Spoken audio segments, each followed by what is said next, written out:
Varicose veins కి సరైన చికిత్స కోసం సంప్రదించండి ఎవిస్ హాస్పిటల్. నమస్కారం, వెల్కమ్ టు సుమన్ టీవీ. నేను గీతాంజలి. ప్రస్తుతం మనతో పాటు ప్రముఖ జ్యోతిష్యులు బ్రహ్మశ్రీ నందిభట్ల శ్రీహరి శర్మ గురువు గారు ఉన్నారు. వారితో మాట్లాడదాం. గురుగారు నమస్కారం అండి. వాగర్థావివ సంపృక్తౌ వాగర్థ ప్రతిపత్తయే జగతః పితరౌ వందే పార్వతీ పరమేశ్వరౌ. సదాశివసమారంభాం శంకరాచార్య మధ్యమాం అస్మదాచార్య పర్యంతం వందే గురు పరంపరాం. ఆదిత్యాయ చ సోమాయ మంగళాయ బుధాయ చ గురు శుక్ర శనిభ్యశ్చ రాహవే కేతవే నమః. శృంగేరి జగద్గురు పీఠాధిపతులకి కంచి పీఠాధిపతులకి నమస్కారములు తెలియజేసుకుంటూ కార్యక్రమాన్ని ప్రారంభిద్దాం. గురుగారు, కార్తీక మాసం ఏదో ఒక విశేషం ఉండే ఉంటుంది. ప్రతి ఒక్కటి చాలా విశేషమైన రోజులు. అప్పుడు ఎలా అసలు పూజను చేసుకోవాలి, దీపాలు ఎలా వెలిగించాలి, శివాలయానికి ఎలా వెళ్ళాలి, ప్రదక్షిణ ఎలా చేయాలి, ఇవన్నీ మాకు చెబుతూ వచ్చారు. ఇందులో భాగంగా ఇక అప్పుడే కార్తీక మాసం అయిపోతుందా అని అనిపించింది. 4వ సోమవారం 25వ తారీఖున 4వ కార్తీక సోమవారం. ఆ రోజున ప్రత్యేకించి ఏమన్నా పూజా విధానం అంటూ ఉందా? ఎలా చేసుకోవాలి పూజ? దీపాలు ఏమన్నా ఆ రోజు వెలిగించాలా? అసలు పూర్తిగా ఉదయం లేచిన దగ్గర నుంచి సాయంత్రం వరకు 4వ సోమవారం ఎలా పాటించాలి? కార్తీక సోమవారం ఇక చివరి దశకు వచ్చేసింది అన్నట్టుగా. ఇక 4వ సోమవారం అతి దగ్గరలో ఉండిపోయింది. అంటే ఇన్నాళ్ళ వరకు కూడా పరమేశ్వరుని ఆరాధనలో తరించిపోయినటువంటి భక్తజనానికి అయ్యో ఇంత తొందరగా ఈ కార్తీక మాసం అయిపోతుంది, ఇక మిగిలింది ఒక్క సోమవారమే కదా అని చెప్పి ఇంకా అత్యంత భక్తి ప్రపత్తులతో ఈ యొక్క కార్తీక సోమవారాన్ని జరుపుకునే వాళ్ళు కూడా ఉన్నారు. చాలా మందికి మహిళలకి కూడా అనేక రకాలుగా అడ్డంకులు వచ్చిన వాళ్ళు, మైల వచ్చిన వాళ్ళు, కార్తీక మాసంలో సరిగ్గా ఆచరించలేకపోయామే, ఈశ్వరుని ఆరాధన చేయలేకపోయామే అని బాధపడేటువంటి వాళ్ళు, ఇక ఇంకా ఎన్నో రకాలు చెప్పినా ఆ ఈశ్వరుని అనుగ్రహం పొందాలనే తపన ఉండి ఇంకా చేస్తే బాగుండు అనుకునేటువంటి వాళ్ళకి ఇక ఈ కార్తీక ఆఖరి సోమవారం చాలా పర్వదినంగా చెప్పవచ్చు. ఎందుకనంటే ఇక దశమి తిథి, ఆ రోజున కృష్ణ దశమి తిథి, పైగా రవి నక్షత్రమైనటువంటి ఉత్తర నక్షత్రం ఉన్నటువంటి రోజు సోమవారం అవ్వడం అంటే రవిచంద్రుల సమాగమం. సోమవారం చంద్రుడికి సంబంధించిన రోజు. ఆ రోజు ఉన్నటువంటి నక్షత్రము ఈ యొక్క ఉత్తర నక్షత్రం అంటే రవికి సంబంధించింది. దశమి తిథి విజయానికి సంబంధించింది. కాబట్టి ఏ సంకల్పంతోనైతే ఈ ఈశ్వరుని ఆరాధన ఆ 4వ సోమవారం రోజున చేస్తారో అటువంటి వాళ్ళకి ఆ సంకల్పంలో విజయం లభిస్తుంది.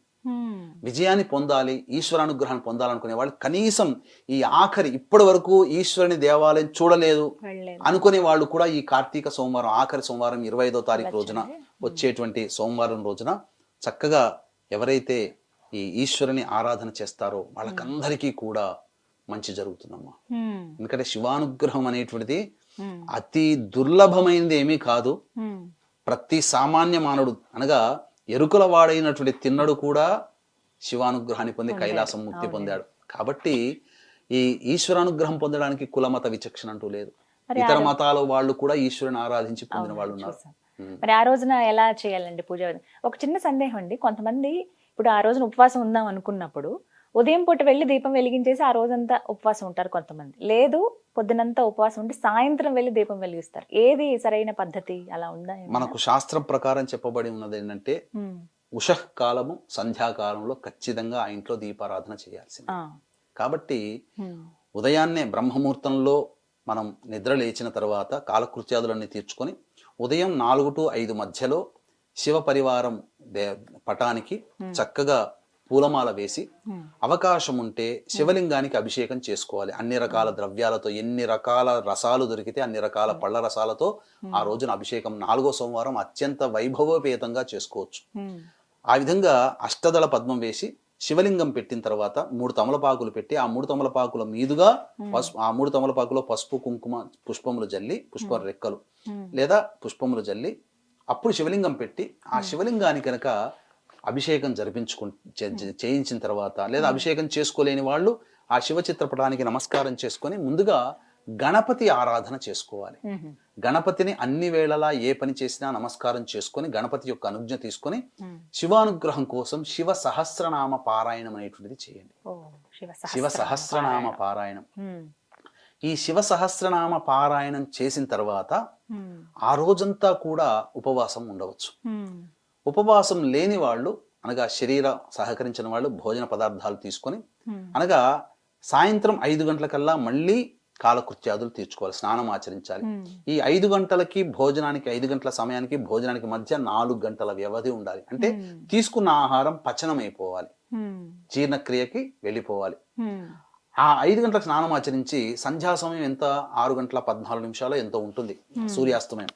ఆ సూర్యాస్తమయానికల్లా దేవాలయానికి చేరుకొని ముందుగా నవగ్రహాల చుట్టూ శివాయ నమః అంటూ 27 ప్రదక్షిణలు చేసిన తర్వాత శివాలయంలో మారేడు దళాలతో కానీ, శంకు పుష్పాలతో కానీ, గన్నేరు పుష్పాలతో కానీ, నందివర్ధన పుష్పాలతో కానీ, చామంతి పుష్పాలతో కానీ, ఇలా ఏవైనా కానీ సకలమైనటువంటి పుష్పాలతో, పూజకి పనికి వచ్చే పుష్పాలతో స్వామివారికి అర్చన జరిపించినట్లయితే తప్పకుండా శివానుగ్రహం కలుగుతుంది.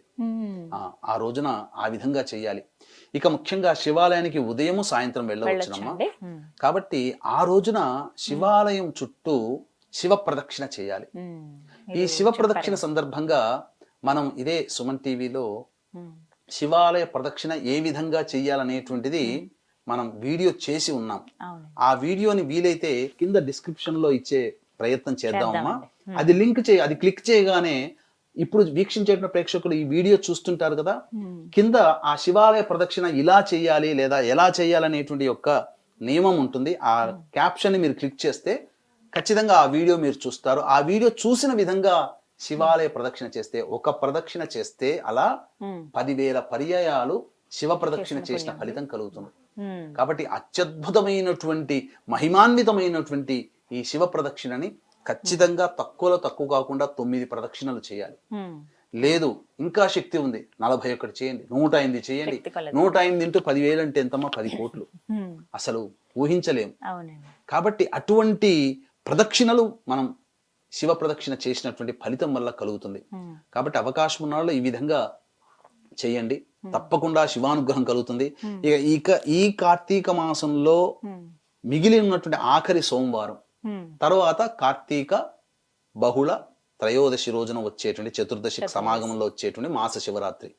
ఇక తర్వాత వచ్చే అమావాస్య కూడా చాలా ప్రభావవంతమైనది. ఆదివారము అమావాస్య కలిసి వచ్చింది. కాబట్టి వీక్షించేటువంటి ప్రేక్షకులకి ఆదివారం అమావాస్య సందర్భంగా జాతకరీత్యా విద్య, వివాహ, ఉద్యోగ, దాంపత్య, సంతాన, అనారోగ్య సమస్యల నివారణకి మరియు వృషభ, మిథున, కర్కాటక, సింహతుల, వృశ్చిక, మకర, కుంభమీన రాశిలో జన్మించిన వారికి శనిదోష పరిహారార్థమై సర్వదోష నివారణ పూజలు, హోమాలు పర్ హెడ్ 1,500 రూపాయలకి చేయించడం జరుగుతుంది. అవకాశం ఉన్న వాళ్ళు కార్యక్రమ తదనంతరం కాంటాక్ట్ చేసి పూర్తి వివరాలు తెలుసుకోవచ్చు. ఈ విధంగా అమావాస్య రోజున కూడా ఈశ్వరుని ఆరాధన చేయవచ్చు. అత్యద్భుతమైనటువంటి రోజులు ఈ కార్తీక మాసం అంతా వచ్చి ఉన్నాయి. ఇప్పుడు సోమవారం రోజు సాయంత్రం ఉపవాసం విరమిస్తారు కదండి, అప్పుడు ప్రధానంగా తీసుకోవాల్సిన ఆహారం అంటే ఏదైనా నియమం ఉందా? ఉపవాసాన్ని విరమించేటప్పుడు ఒకసారి శివాలయంలో అర్చన జరిపించుకున్న తర్వాత చంద్రుడికి నమస్కారం చేసుకొని ఇంటికి వచ్చి అభ్యాగతులకు ఎవరికైనా భోజన పదార్థాలు అందించి తాను భోజనం చేయవచ్చు. అన్నం అవి తినవచ్చు. ఉపవాసాన్ని విరమించడం లేదు, పూర్తిగా నక్తవ్రతాన్ని ఆచరించాలనుకునే వాళ్ళు ఆ రోజు ఈశ్వరునికి పెట్టినటువంటి నైవేద్యాన్ని భోజించవచ్చు. ఇంకా చెప్పాలి అని అంటే ఈ సూర్యాస్తమయ సమయంలో ఎవరైతే ఈశ్వరుడికి అన్నాభిషేకము జరుపుతారో ఆ అన్నాభిషేకం జరిపినటువంటి పదార్థాన్ని పడవేయకుండా కుటుంబ సభ్యులందరూ కూడా భోజనంగా స్వీకరించవచ్చు. తప్పు లేదమ్మా. అన్నాభిషేకం సర్వదా శ్రేష్టకరం. ఇంట్లోనే చేసుకోవచ్చు. అలా అన్నాభిషేకం చేస్తున్నప్పుడు ఏం పఠించాలి?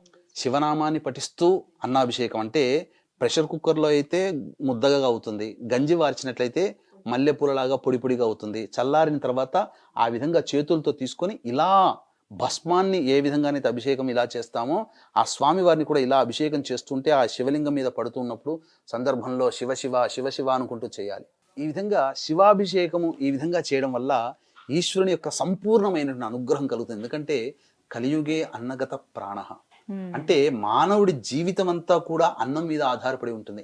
అటువంటి నా జీవానికి, నా యొక్క జీవితానికి ఆధారభూతమైనటువంటి అన్నాన్నే నీకు సమర్పిస్తున్నాం. ఎందుకంటే అంత మూఢభక్తి ఇప్పుడు ఎవరికి లేదుగా. పూర్వకాలంలో విన్నాం, శరీరాన్ని త్యాగం చేసి శిరస్సుని త్యాగం చేశారు విక్రమాదిత్యుడు అని చెప్పి. అటువంటిది కానీ అటువంటి త్యాగం మనం చేయలేమమ్మా. అటువంటి త్యాగం చేయలేనప్పుడు దానితో సమానమైనటువంటిది ఏంటి? కలియుగే అన్నగత ప్రాణః. ఆ అన్నాన్ని అనగా భావన చేస్తూ నా ప్రాణాన్ని నీకు సమర్పిస్తున్నాను మహానుభావ, స్వీకరించు, నన్ను అనుగ్రహించు అని చెబుతూ ఆ శివాభిషేకం గనక ఆ అన్నముతో గనక చేసినట్లయితే ఆ ఈశ్వరుడు సర్వదా సంతోషిస్తాడు. మనల్ని కంటికి రెప్పలాగా ఆ యొక్క శివానుగ్రహం మనం వెంటాడుతుంది. కాబట్టి మనకు అపకారం చేయాల్సినటువంటి వ్యక్తికి కూడా ఆ శివానుగ్రహ ప్రభావం వల్ల ఆ అపకారం తొలగిపోతుంది అని అంటే కేవలం వ్యక్తే కాదమ్మా, మనల్ని జాతకరీత్యా మన జీవితంలో ఎదురయ్యేటువంటి దుర్ఘటనలు కూడా ఆ దుర్ఘటనలో శివానుగ్రహం ఉన్న చేరడం చేత అవి దుర్ఘటనలు దూరం అయిపోతాయి. కాబట్టి అటువంటి జాతకంలో ఉండే దోషాన్ని కూడా తొలగించుకుపోయేటువంటి శివానుగ్రహాన్ని ఈ విధంగా ఎవరైతే చేస్తారో వాళ్ళకందరికీ కూడా సర్వదా శుభముగా ఉంటారని చెప్పడంలో ఏమాత్రం సందేహం లేదమ్మా. చక్కగా వివరించారు గురుగారు. నమస్కారం అండి. సర్వం శ్రీ ఉమామహేశ్వర పరబ్రహ్మార్పణమస్తు.